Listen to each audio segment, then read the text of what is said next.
Welcome. I'm Charles Bass, Senior Director of Alumni Relations, and it is a pleasure to welcome you to our Alumni Spotlight.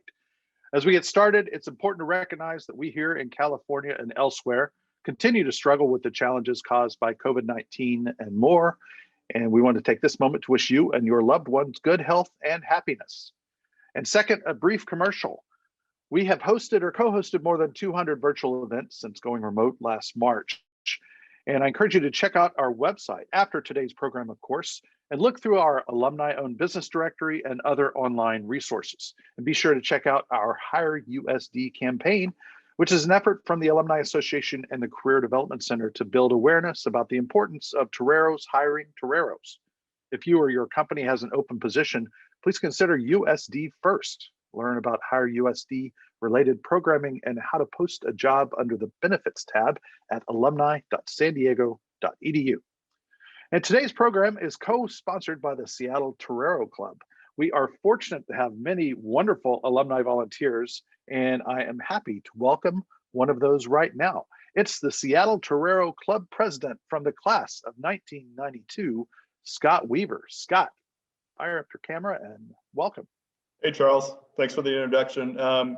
As Charles mentioned, we've been doing a number of virtual events during COVID. We've had a virtual happy hour. We've had a virtual real estate investing program that was hosted by Wes Jones and myself. And we've got today's event with Ryan Brach, class of 95. We are always looking during this COVID era for USD alum in the area who are professionals and have something that would be of interest to our fellow alums. So if you know of anybody or any of you out there, think, wow, I could do a 45-minute program. That'd be great. We'd love to know about that. Personally, I'm excited about today's program because Wes Jones, again, another USD alum, he and I bought 4 seats behind what we refer to as the home goal. So we're excited about today's program. And Ryan Brach and I crossed paths at USD. I was an RA in Maher and he was one of the residents. So I'm sure he got in trouble a few times when I was RA. Finally, hopefully in the future, we may have a USD Seattle alumni event at a Kraken game. So maybe Ryan can help hook us up with some tickets. Thanks to all of you for joining. Thanks to Ryan for the program, and I'll hand it back to Charles. All right, thanks, Scott. And now I'm excited to welcome our featured guest, Ryan Brach. As the Senior Vice President of Global Partnerships at Oakview Group, Ryan is responsible for managing multiple staffs and developing world-class partnerships for a wide portfolio of OVG properties across sports, music, and live entertainment. And currently his focus is on the Seattle Kraken and the first net zero carbon certified arena in the world, Climate Pledge Arena, among several major projects. Ryan has over 20 years of experience in sports and entertainment and came to OVG from Kroenke Sports and Entertainment, where his oversight consisted of managing all corporate partnerships for the Colorado Avalanche, Denver Nuggets, Colorado Mammoth, and Colorado Rapids. Prior to KSE, Brach served as the Senior Vice President of Business Development and Broadcasting for the Portland Timbers of Major League Soccer for 8 seasons, where he helped the expansion team become one of the most successful MLS franchises. There, he was recognized as the 2011 MLS Corporate Partnership Executive of the Year. Ryan earned his bachelor's in business administration from USD in 1995 and now lives in LA with his wife and 3 kids. Ryan, welcome to the Alumni Spotlight. Thanks, Charles. Thanks for having me. And Scott, good to see you. It's been a long time. All right. I hope hope we won't hear too many stories about Scott and Ryan and your interactions as he was an RA, but I'm sure you were a good kid all the way, and I'm sure all our guests will agree. So Ryan, how are you doing? How are you and your family in the midst of this pandemic? We're doing okay. We're frankly in prison down in LA.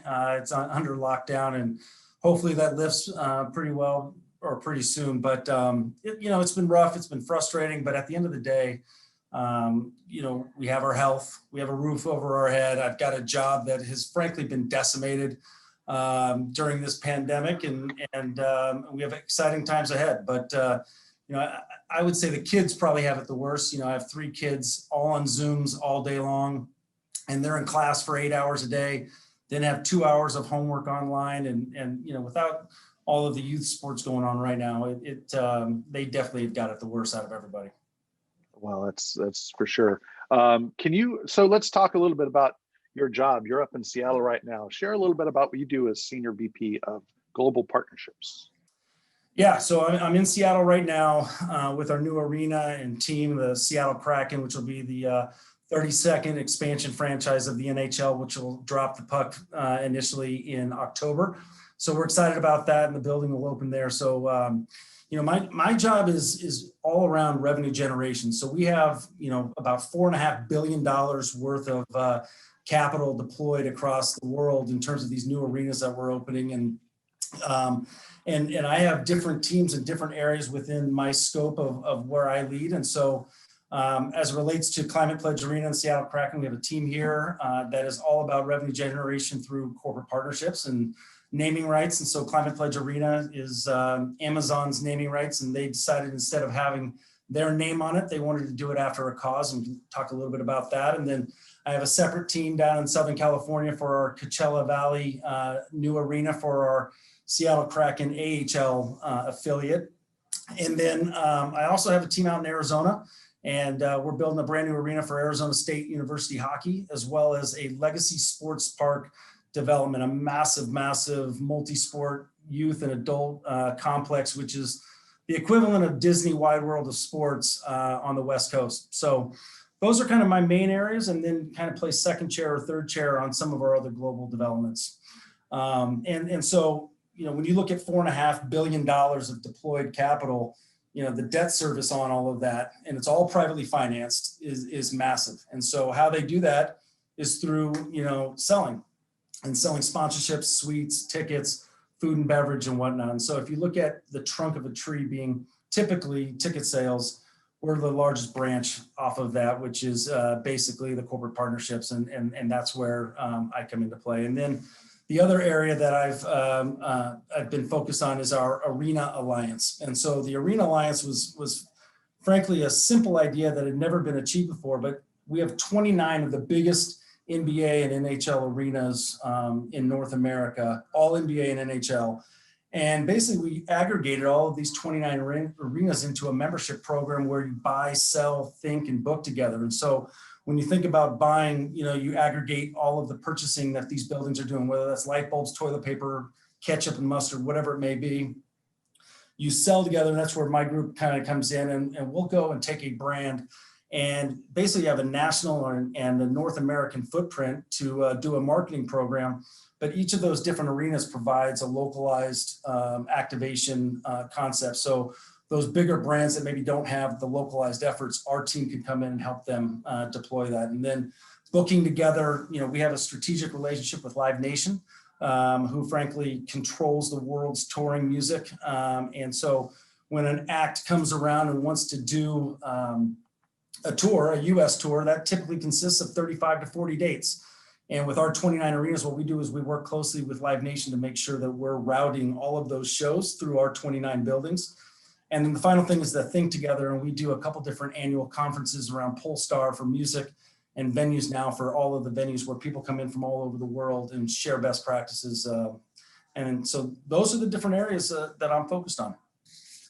It sounds fascinating and complex. And I got to hang out in your office briefly a few months ago, back when that was a thing we did, and visited Alumni. And it was cool to be up there, but I have to ask what it's like working with these industry icons. I mean, Tim Lewicki is with one of the managing partners of your firm, and is a leading figure in Major League Sports. And then Irving Azoff is kind of the guru of music promotion, just inducted into the Rock and Roll Hall of Fame. What's it like working with these industry icons? It's incredible. One of the biggest excitements when I left Kroenke was not only this project up in Seattle, but really getting the opportunity to work for those two guys. They founded OVG together, and for those that don't know, Tim Lewicki, he was the CEO of AEG for 15 to 20 years, where they built Staples Center here in LA, the O2 in London, owned the LA Kings, just an icon. And we joke a lot around our office that if there was a Mount Rushmore for sports executives and music executives, these two guys would be on it. And Irving is probably the most powerful music manager in the world.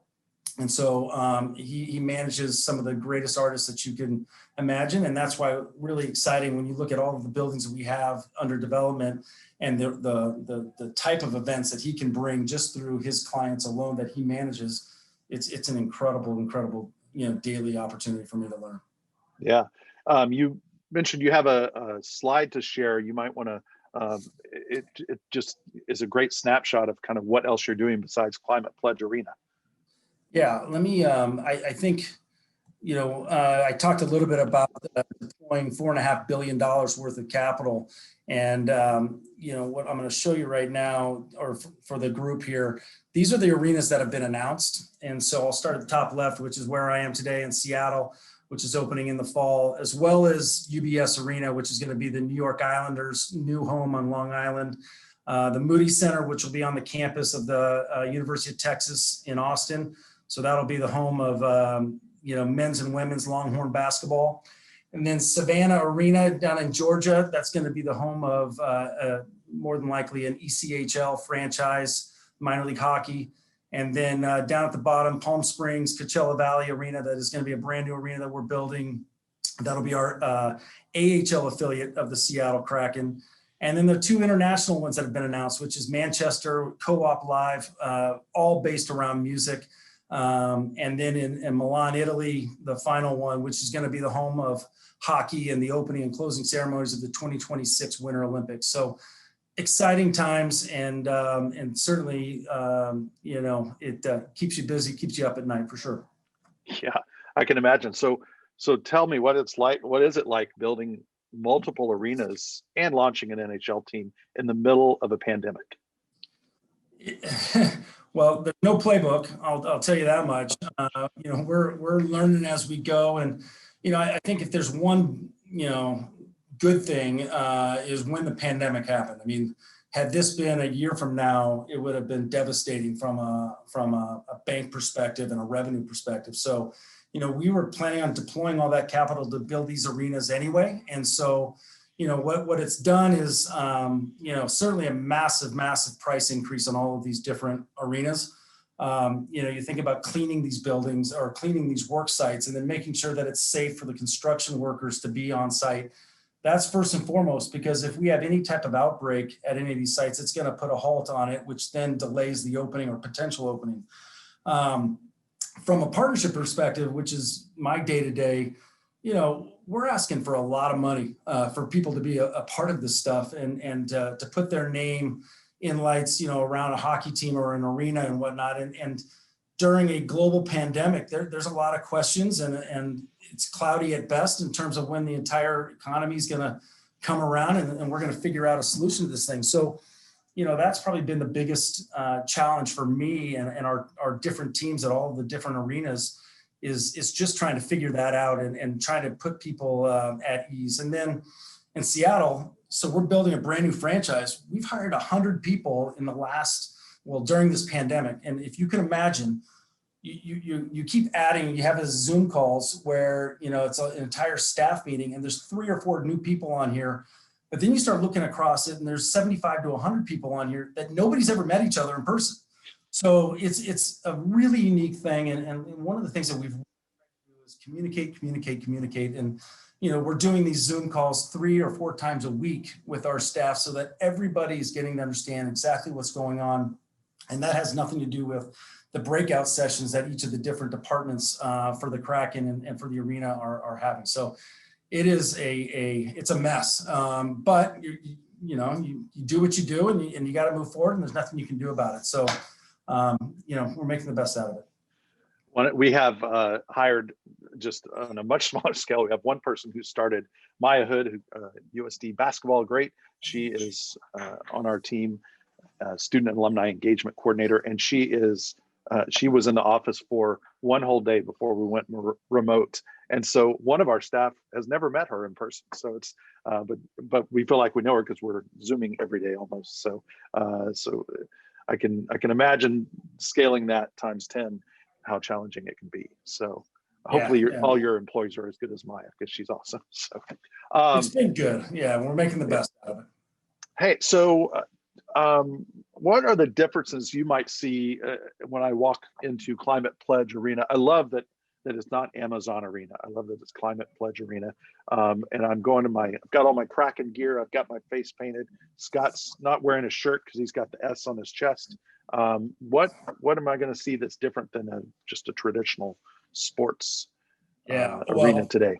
You said the big one, which is the name. So it's all about a cause. It's not about a name. And I give Amazon so much credit for taking a leadership position, because from an NBA, NHL, or any of the big four, this is the first arena that's been named after a cause. And so, we're living it and breathing it every day. And it's funny, I'm sitting here in Seattle talking to you, and I'm drinking a bottle of water that's plant-based carton. And so I don't even know what the hell it means, but, I guess we're living it every day here and trying to figure it out. And, so it's the first, as you said at the top, it's the first net zero carbon certified arena in the world.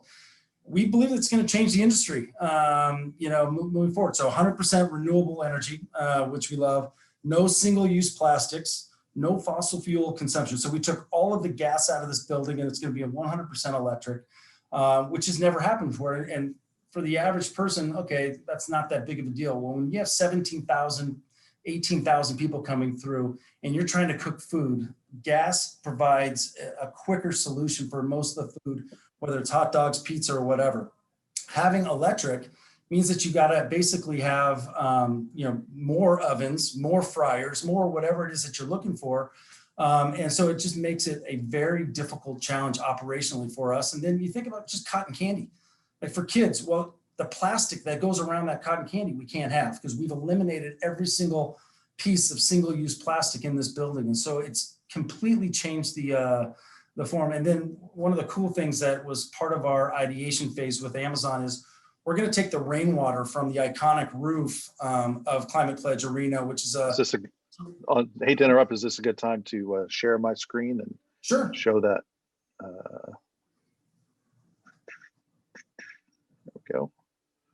There we go. Yeah, the roof is a historic landmark. So if you can imagine that we couldn't touch the building because of that status. And so ironically, we got $125 million federal tax credit, but by keeping that roof and having to dig up and around it and not touch it, it cost us an extra $200 million. So it actually out of pocket cost us more towards this project. But one of the cool things we talked about with Amazon is let's collect the rainwater off of this and utilize that for the ice. And so we're going to have reclaimed water that is going to come from the roof directly to the players' ice and make it, quote unquote, the greenest ice in the NHL and around the world. So we're excited about what this can be. And then, music is going to be a centerpiece of this. And so that's one of the big differences. So, Live Nation is an equity partner. And as I mentioned before, they own 80+% of the world's touring music. They're a phenomenal partner.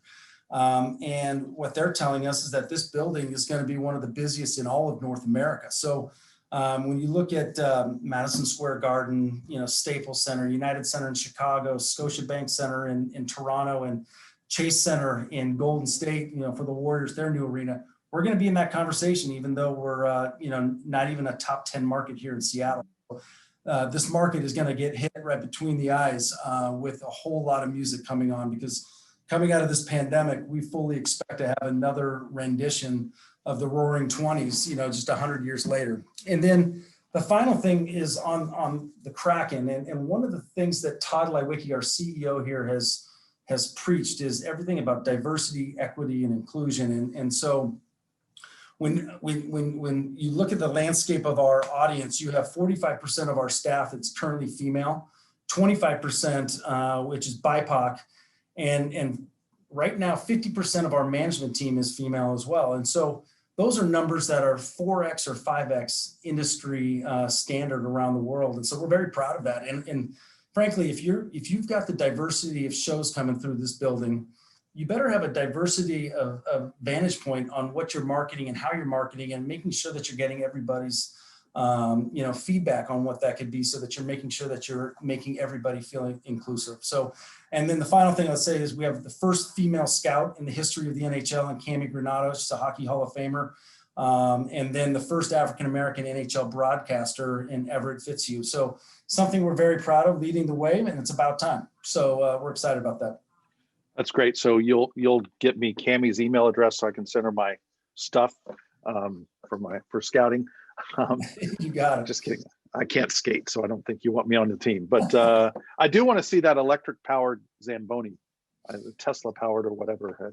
Yeah, we're going to have multiples of them, and at our training center as well. So where every single aspect of this building is being thought of through climate, through sustainability programs. And so it's one thing to talk about it, it's another thing to live it. And we're trying to be as authentic as possible. And that's our commitment to Amazon. It's our commitment to the community. Well, the community has certainly embraced the Kraken. You shared with me, and I didn't make a slide of it, but you shared the 10,000 season ticket deposits in 12 minutes. And yeah, I mean, this is gonna, and this is a little bit, it's gonna sound, a little bit homerism here, but we believe that when it's all said and done, this launch, and thus far we've seen this, is that we're accomplishing things that have never been done for any expansion franchise of any sport globally. And so we fully believe that it'll go down as the greatest launch in the history of sports. And, as you mentioned, 10,000 season ticket deposits in 12 minutes. It took the Vegas Golden Knights, by comparison, and this is not a knock, this is the traditional way, it took them almost 6 months, and it took us 12 minutes. We're now sitting at completely sold out of suites, completely sold out of opera boxes, completely sold out of club seats, completely sold out of non-club season tickets. All of this being done in a global pandemic right now. I mean, it's just, and now we have 70,000 plus people on a wait list to buy tickets. It's mind-boggling just how much this community has supported us. That's great.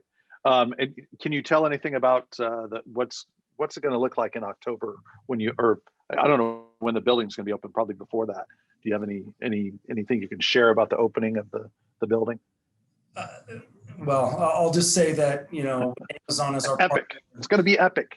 It is going to be epic, and it's going to be a global stage. We're very excited about some of the things. And if you think about sustainability and what this building stands for, but you look at musical artists around the world that have a very big, strong voice globally around sustainability. All I'll say is that when we come out with our plans, it's going to be very special. It's something that most buildings have never even contemplated. So it's going to be cool. That's awesome. So tell us how you got your start. I mean, you worked for the Portland Timbers. You've been in Denver. Now you're in LA, but you're all over. So how'd you get your start in the business? Well, so I graduated in '95. Coming out of school, I got a job in commercial real estate, and some of the people that are in this chat, I lived with after college, and they know how miserable I was. And it was terrible, and I hated every day of it. And I knew that commercial real estate, nothing against commercial real estate, it's just I knew it wasn't for me. And I had a heart to heart with my dad, and he's the one that said, you got to go after something that you're passionate about. And sports was always my passion. And so I went to John Trifoletti, the old alumni director there, and I asked him, I was like, this is what I want to do. I want to get into this business. And my dad always said, he's like, don't worry about the money. That'll always come, but you got to enjoy what you do, because you're going to do it for the majority of your lifetime. So you better enjoy it. And so I talked to John, and he got me in touch with Bill Bavasi, who at the time was the GM of it was called the California Angels at the time, now the Anaheim Angels. And I got an interview up there, and he in turn introduced me to his brother, Bob Bavasi, who he and his wife Margaret owned the Everett Aqua Sox, which is just north of Seattle, about a half an hour, small little single A team. And went up there, didn't know about the state of Washington, and did an internship there. And then, I did it the old fashioned way. Moved out to Boise, Idaho, and worked for a minor league baseball team and helped launch a minor league hockey team. And, kind of the rest is history. Went from Everett to Boise to Sacramento to Portland to Denver. And here I am in LA/Seattle, since I'm on a plane back and forth quite a bit. That's a great story. And again, a lot of USD connections, a lot of that you're still in touch with, I'm sure, as we can see on the chat a little bit. And I think we did get some questions about who you're going to hook up with season tickets. So you'll probably have some text on the way out of this. Yeah, well, first of all, I have my phone on mute, and I'm not even looking at the chat box because I feel for you, because I know a lot of the people that are on here, which are my fraternity brothers and a lot of friends. So, USD for me, I created lifelong friends. It's been the most special, impactful time of my life outside of my wife and kids. And I've got lifelong friends. I mean, if you look at just the attendees here, there's 15 to 20 fraternity brothers of mine. There's a bunch of ladies that were, in the sister sorority of ours. And even my college girlfriend is on here. And so, but at the end of the day, we're all great friends. And literally, if I asked them, for a favor or do something, they would do it without question. And I hope they all know that I would do the same for them. And That's awesome. One of the cool things is that, you look at your impact of USD and what it's done. And, outside of the friendships, I've been able to create a lot of business relationships as well, and I think when you have a level of trust, and it's something I'm very grateful for, there's a couple deals. So we're on Zoom right now. Well, the former president of Zoom was Dave Berman, who was class of 93. He was the president. He was talking about getting the name. This is pre-IPO, pre-pandemic, where Zoom is now a verb. So we ended up creating a partnership through our Arena Alliance, Discovery Channel. We did a launch of a show with Kyle Douglas, who was the class of 94. Alterra Mountain Company, I think Eric Forcell is on here. He's the CMO there. And Oddball Shoes up in Portland. We did a suite with the Portland Timbers, and amongst others. It's pretty cool when there is that level of trust, and it's been beyond the friendships. It's been very impactful for me professionally as well. That's great. We talk a lot about the power of the USD network, and it's a little bit invisible. We can always do more and we've been doing a lot, especially in the pandemic, doing these alumni spotlights, highlighting people like yourself that have been successful. We need you to constantly, wave the USD banner, and for your friends that are on here too, we need them to do the same thing. It is a pretty powerful network, and it's fun to be a part of it.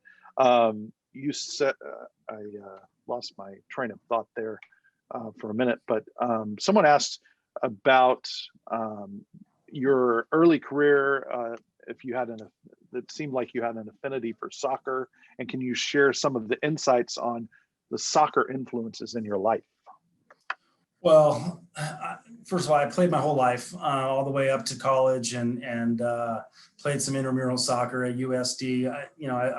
I always loved the game, and when I went to college, I in my mind, I wanted to play baseball at USD. I went out there and quickly realized that I'm not good enough to play Division I baseball at USD, and so ended up with all of my fraternity brothers, ended up playing intramural softball, and frankly having a great time, and it was a special time. But soccer, I had the ability to go and launch a franchise in Portland and be a part of it. And I think a lot of the attributes that I learned there are helping me with this launch here, where we have a lot of people that have never A, worked in sports, or B, launched a team before. And so having the wisdom of being able to share some of those stories of what to expect as we're getting closer to the launch date will help. And with soccer, my kids, my two oldest are huge soccer players. And, I would love nothing more than, my son and my daughter to play college soccer. And,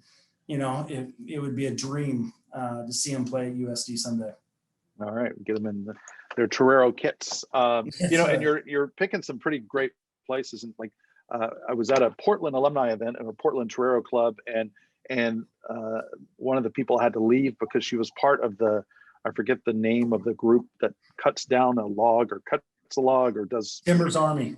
The Timbers Army, this rabid fan group. And now you're in Seattle, where clearly the fan base there is spectacular. We've actually, our Seattle Torero Club hosted a party. Scott had a party at his house, and then we went to see the soccer team play that I can't remember the name of, but Storm. Well, and you got the basketball team up here, the Storm, who will be a tenant within Climate Pledge Arena, And we hope, you see the jersey in my background here, we hope that we're in a position in the next couple of years to welcome back the Seattle Supersonics, and it would be a special moment. And, ironically enough, there's another USD grad that's on the staff at the Kraken and Climate Pledge Arena, Anne Marie Scalzo. And so it's pretty cool to be able to share Torero stories with her and at least be able to wave the flag up here in Seattle a little bit. So it's pretty cool. All right, fantastic. Here's a couple of questions from the audience. Can you describe some pathways you would recommend for a current student to pursue an internship with Oakview? Well, link in with me, and we are hiring. We are looking for interns for this coming summer at LA and in New York, potentially up here in Seattle. We have Austin, Texas. I have Arizona. So we have a lot of different offices around the country, and frankly, we even have an office in London. And so there's choices here for those USD grads that or undergrads, I should say, that would have an interest in interning with OVG. Awesome, fantastic. Keep that up. Who was your favorite roommate in college? I am not commenting on that because I'm just going to piss off everybody else. No chance I'm commenting. All right, back to the real stuff. What tips do you have for career advancement and promotion? That's it. Well, listen, every industry is a little bit different. So I'll speak to the sports and entertainment industry, and it's what I know, and it's a little bit different, but maybe there's some traits that go across it. But first of all, you got to be the best at what you do. And I'll give us an example of that. When I was in Boise doing my first paid job, working for a minor league hockey team or a baseball team, back then, they didn't have, the Ticketmaster, with the Wi-Fi and the DAS systems where you know exactly who came into the building in real time, what they bought, what kind of beer they like to drink. They didn't have any of that. You got a freaking yellow page phone book and you open it up to letter C and just start calling every single company. And for me, it was about always being number one and being the best. And so I would play a little bit of a mind game with myself. And there was 3 of us that were selling on a day-to-day basis, season tickets, group sales, whatever the hell it was. And, when one of my coworkers or colleagues would sell 4 season tickets as an example, like I would be happy for the organization, but I'd be kind of pissed that he or she just sold 4 tickets. And so what I would do is play a mental game with me that I wouldn't leave that day until I sold 6 season tickets. So no matter what, every day, every week, every month, and every year annually, you were number one.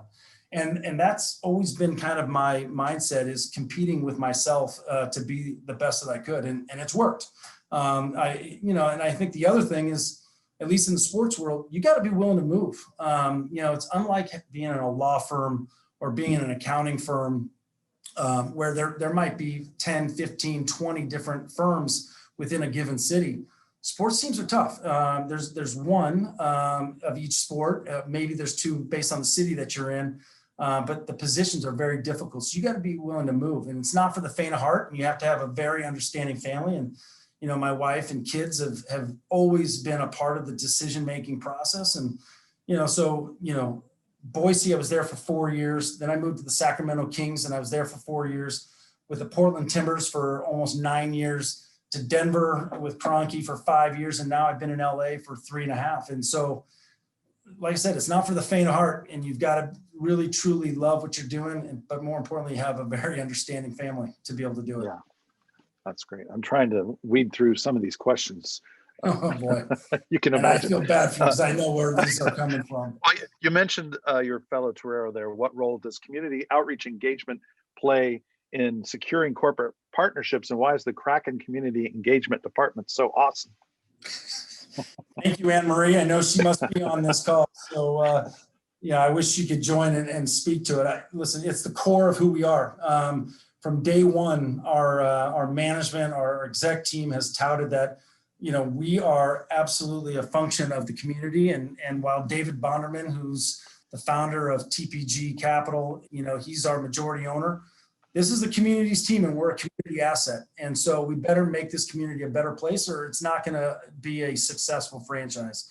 And so, when we launched the logo, instead of taking all of those dollars where you could go and launch a logo and the t-shirts and the hats, we asked the NHL for a variance for the first 30 days and take 100% of all of the profits, and we dedicated that to youth care, which is all about youth, homelessness, and getting kids, on the right track in life. And so, we're donating tens of millions of dollars over the first 5 to 10 years, all back to the community. And we know that if we do that, that people will notice, but they're going to be proud to be a part of this franchise. And I think so. In terms of importance, I can't think of a partner that we have secured thus far that doesn't have a robust community, piece to the deal. And it's something that we think tells a great story and that we're going to impact the community in a positive way. Fantastic. A couple of questions here. Try to get through them quickly. How do you see corporate advertising changing post-pandemic, and will you focus more on video on demand? Boy, it's a really tough question because we're going through it in real time. Certainly, from a selling perspective, corporate partnerships, a lot it's become different. Like I would be talking right now, trying to sell a partnership for millions of dollars. You can't get that human interaction. It's not quite the same, and you can't quite get the authenticity. I think what you're going to see is certainly a lot more community, a lot more DEI types of programming, because it's important, I think, for from a global perspective that we're making sure that we're talking about those things. And I think, you're going to have a lot more where it's driving people, whether it's back to their website. I think you see a lot of different business organizations going straight B2C now through their digital and social channels. So not having the big retailers and selling direct. And so we're going to have to change with that and have plans in place that we're driving people directly to these consumer businesses. One more serious question. How is your group pivoting given the significant increase in mobile device interaction in regards to event participation at your respective arena developments? Chugger. Just kidding. That was two separate questions I merged. That's a nickname. So thank you, whoever put that one out there. Mobile is where it's at. So everything is going to be on through the mobile. So as you walk into the arena, you're going to be on your phone. And if you can think about the path or the journey of a fan, it's all going to be impacted by the phone. So when you wake up, there's going to be a game update. As you're traveling to your parking spot or trying to find parking, we're going to have it through your app where you're going to have reserved parking somewhere in a garage. As you enter into the arena, you're going to just scan your phone with your ticket. And then, we're working with our friends at Amazon to create a different type of experience in this building where, along the lines of Amazon Go technology, where we're not going to have the traditional concession stand. You're not going to walk up with the cutout in the cement square and get your hot dog and a beer. We're going to have marketplaces. Scan your phone, walk in, grab whatever beer you want or soda that you want and food item, and then you just walk out. Like, it is going to be a really big, different experience. And it's even when you're sitting in your stands and being able to look at the phone and see which bathrooms are the shortest or which marketplaces are going to give you the best, experience or whatever food you're looking for. So everything is going that way, and it's going to be different in this building. Can't wait for that to check it out. Let's see, we've had a couple others requests for guest Zamboni drivers, as you can imagine. Well, we can have some guest riders on the Zamboni, but I will leave that to the experts so we don't, break the Zamboni or break the glass and the dashboard. Which was your favorite Pearl Jam concert? Seattle '97, says Brad Bowles. That's a pretty good one. I was out in Pepsi Center prior to this, and they did this 2.5 hour set, and he ended up, Eddie Vedder ended up having, almost 2.5 to 3 hours, and he ended up going an hour later. It was something I'll never forget. That's awesome. You were there for. They're going to be a big part of this arena being in their hometown. We hope so. That's going to be exciting. Yeah. Were you there for the Avalanche for one of the Stanley Cup wins? No. Or did you No, miss? and in fact, quite the opposite, Charles. My 5-year tenure at the Avalanche, I think we were dead last every single year or close to dead last every single year. So I definitely picked the timing right for my 5-year tenure. Let's not tell the Kraken that. So speaking of the Kraken, as you visualize the inaugural Kraken game, the puck drops, what are you most excited to see come to life?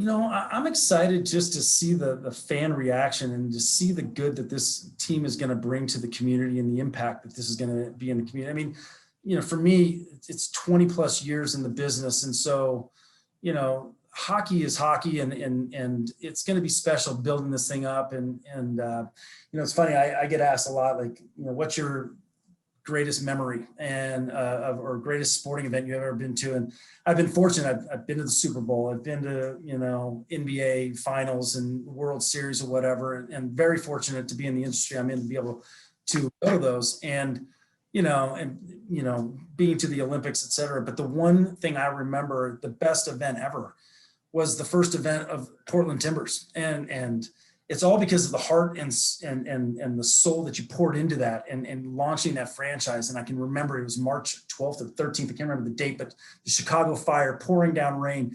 And it was the greatest event because of how much you put into it. And I see this as being the same thing. It's going to be very special to see, my team and the rest of the staff to get to experience that first moment. That's what I'm looking forward to, is that first event, first concert, first, all of the firsts that we're going to achieve in this building is going to be special. Obviously, your energy and enthusiasm is infectious, and I think we could probably talk all day. I have to end though, because you have to go build an arena, right? So, but a couple of quick questions, rapid fire questions here. Favorite go-to meal in San Diego?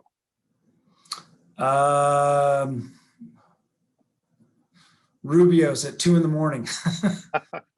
All right, I think we probably have Roberto's at 2 a.m. There's a question here about the mash bash. I'm sure I don't know what that is. We'll probably leave that. And we'll leave how you got the nickname Chugger. Let's not talk about that. Favorite book or movie that inspired you? I love Moneyball. I love all the sports movies, Hoosiers, Moneyball, some of those types of movies. The Rookie, anything that's sports related, I tend to, go towards. Those are the best. All right. And the last question, favorite place on the USD campus? It's got to be Maher Hall. That's where I met all my guys on this call, and it's where all the greatest memories came from, where we got into a lot of trouble. So that was probably the best. All right, Ryan, Brach, any last comments, shout outs to your people here? No, just thanks to all the guys that came on this today and asked all the questions, and to all the ladies. Thank you. I got a lot of kind texts of support, and so it's certainly appreciated. And just looking forward to keeping in touch with everybody. Well, hey, I think you mentioned yesterday when we chatted, you offered 2 tickets to the inaugural season, to a game in the inaugural season, right? You want to tell about this giveaway, and we'll draw a name from one. Well, first of all, we're going to be sold out for the next probably 5 to 10 years, but you're the one that's going to have to pick this, Charles. I'm not doing it because I don't want to get with any of my friends here that are on, but I will give you 2 tickets to whatever game in that first inaugural season that you want to go to. And then I have, some gear that I can send out to whoever the lucky winner is as well. Well, that's fantastic. And my colleague, Megan O'Rourke, class of 2015, is helping us behind the scenes, and she drew a lucky winner, and that is Greg Mall. Greg, congratulations. I forget your class year. I'm going to say 95, somewhere in there. He's in the 90s. Congratulations, Greg. And 88, I was close. So I gave you 7 extra years. So Greg Mall, class of 88, is the winner of our swag, 2 tickets, and we'll get in touch with you, Greg, and figure out how to get those to you. And just want to give a huge shout out to Ryan for taking the time in the very busy finishing stages as you get ready to open this fantastic arena. Thanks to everybody, to Scott for your help, and to learn more about Seattle Kraken hockey You can go to seattlekrakenhockey.com, and you can also go to climatepledgearena.com. And we also invite you to visit alumni.sandiego.edu to see our upcoming virtual programs. So thanks to Megan and Kara March Prophet for their behind the scenes help. Thanks again. Go Kraken and go Toreros. Thanks.